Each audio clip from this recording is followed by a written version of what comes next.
Embattled Venezuelan President Nicolas Maduro has announced that Venezuela will be shutting down its embassy and all the consulates in the United States of America. This after Washington recognized opposition leader Juan Guaido as the interim president of the oil-rich nation. Maduro also reiterated that the ongoing power tussle was a part of a U.S. coup bid.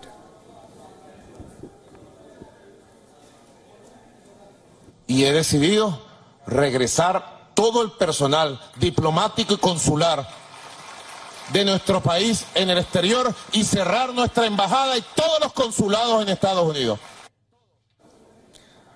The United States of America was one of the first countries to recognize 35-year-old Guaido's claim to power.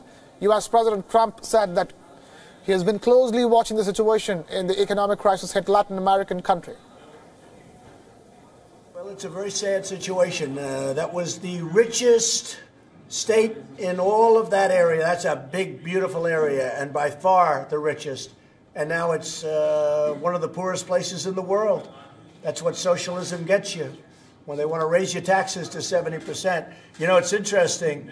I've been watching our opponents, our future opponents, talking about 70%. Number one, they can't do it for 70%. Meanwhile, U.S.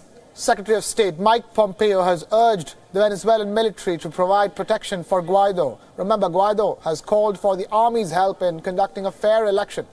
Pompeo also said that the U.S. would provide financial assistance of over $20 million to Venezuela in order to aid a transfer of power in the country. In light of these facts, we call on Venezuelan security forces to ensure the protection of interim President Guaido's physical integrity and his safety. We also stand ready to provide humanitarian assistance to the people of Venezuela as soon as logistically possible. Today, I'm announcing that the United States is ready to provide more than $20 million in humanitarian assistance to the people of Venezuela. These funds are to help them cope with the severe food and medicine shortages and other dire impacts of their country's political and economic crisis. Meanwhile, thousands of Venezuelans resumed their protests against President Maduro, who they blame for the country's economic collapse. Trump's decision to recognize Guaido as the head of state has invited criticism from within the U.S. Democrats. Tulsi Gabbard said that Washington should not meddle in another country's affairs. But the most vocal criticism came from Russia. In a strongly worded remark, Russia's Foreign Minister Sergei Lavrov said that the U.S. remained paranoid in interference in its own elections. It does not shy away from meddling in other nations' internal matters.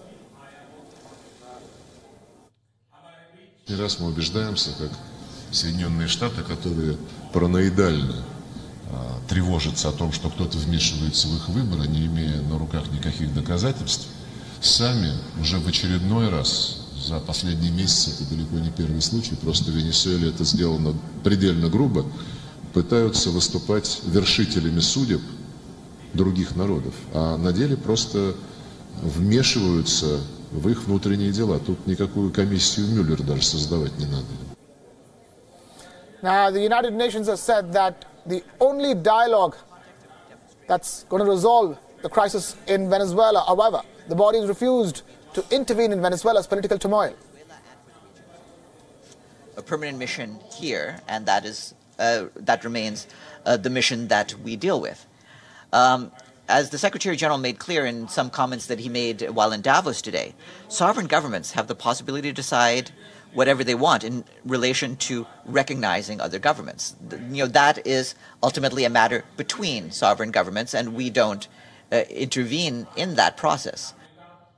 Meanwhile, India has reacted to the sharp turn of events in Venezuela. In a statement, the External Affairs Ministry said that it's the people of Venezuela who have to find a political solution to the problem. The statement read, and I quote, "We are closely following the emerging situation in Venezuela. We are of the view that it is for the people of Venezuela to find a political solution to resolve their differences through constructive dialogue and discussion without resorting to violence.